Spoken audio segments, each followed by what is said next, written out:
Any lineup changes or suspect any lineup I changes? don't believe so. Have you, it's been a few games now since Kreider came back, I think, that it's been the exact same line. Are you starting to see the benefits of some continuity or? Yeah, I mean, having Phil back and Chris back has been really good. They're a couple big bodies and they've really factored into the games as well. So it's been positive to get that depth and balance inside the lineup. Igor to that? Igor's in net, yeah. If you were to break your turnaround, say, let's call it that, winning 4 out of 19 to where you are now, are there one or two keys to this? I mean, would you say that commitment to defense has changed radically, or is it just the execution of this commitment? I think that both of those things probably factor into it. I do think that we're playing better defense, and so when you play good defense, you have a chance to win hockey games. And so I think that that's been probably the biggest staple. The reasons for that, I think, are one, more of a commitment to defense, more detailed with what we're doing. And again, defense comes in the form of what you do in the offensive zone. It comes to do with decisions of the puck in the neutral zone. That's all defense, because if you don't do those things right, the offensive zone and the neutral zone, you're back in your end with numbers not in your favor. And I think we've done a good job of being accountable to the rush, being accountable to numbers in the defensive zone, the commitment.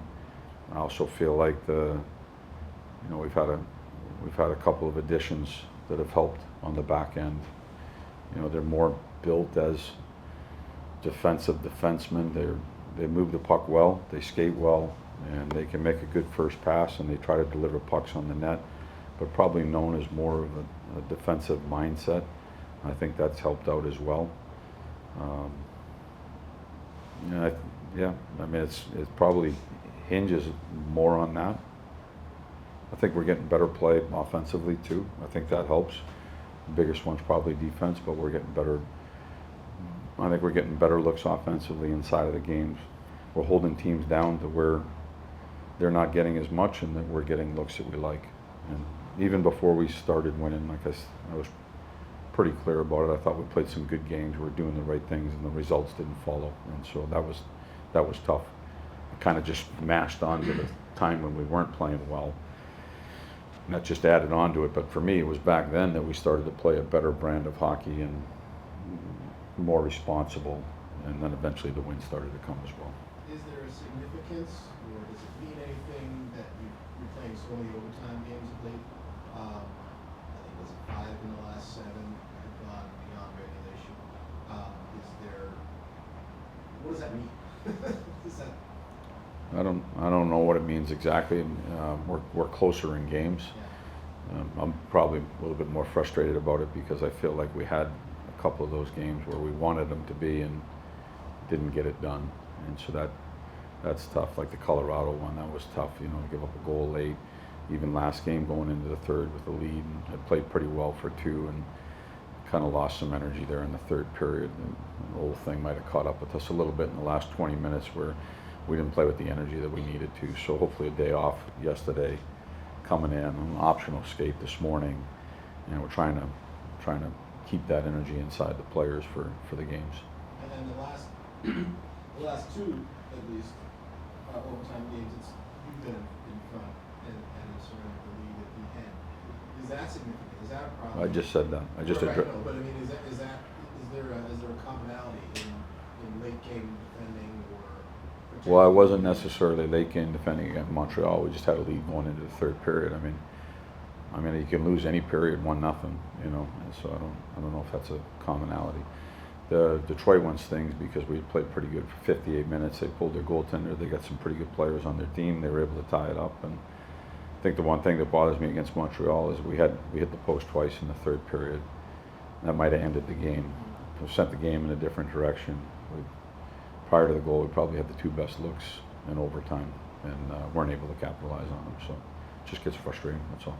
How about the challenge tonight against another team that's playing much better defensively?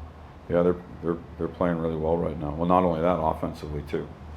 I mean, they've got a lot of young, skilled players, and they're capable, dangerous offensively. The last time in here, they generated a lot. So back to the defensive part of it, we're going to have to be sharp with our game tonight. They're able to generate, but they're playing better defense as well.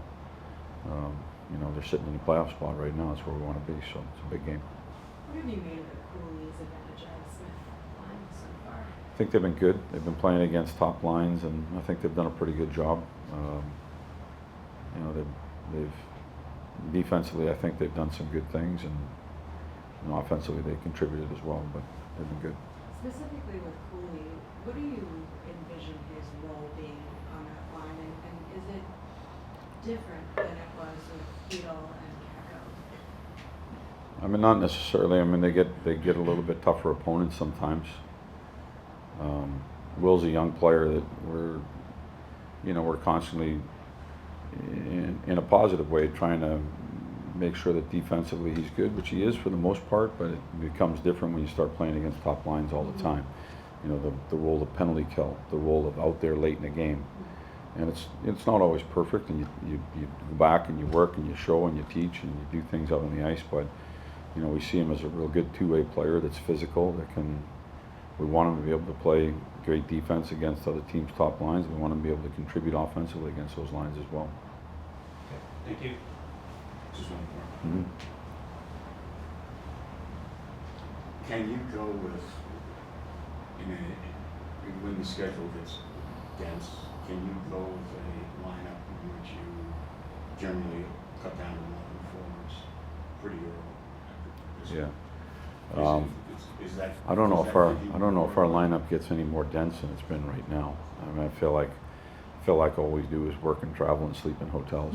So that's the way it seems to me right now. But just to be clear about the times, like I didn't cut down in Montreal at all. We rolled 4 lines out the door for the most part. I might have backed up a centerman draw, but you know, it wasn't down until the last 5 minutes, and then I cut it down 3 minutes to go in a game. I cut it down to penalty killers and that sort of thing if there's a lead. But the 2 games where we did cut down and we shortened it up only in the third period, we were either down or goal, or we were chasing that game to win the game. And so the minutes were, I think, definitely manageable if that's what you're asking. I think players want to play 18, 19, 20 minutes, and oftentimes they play 16, 15, 14, 13. And so I think there's definitely gas in the tank that if we have to press to get ourselves a goal, I do have options on the bench that I feel like could be out there, and maybe better options to try and find that goal.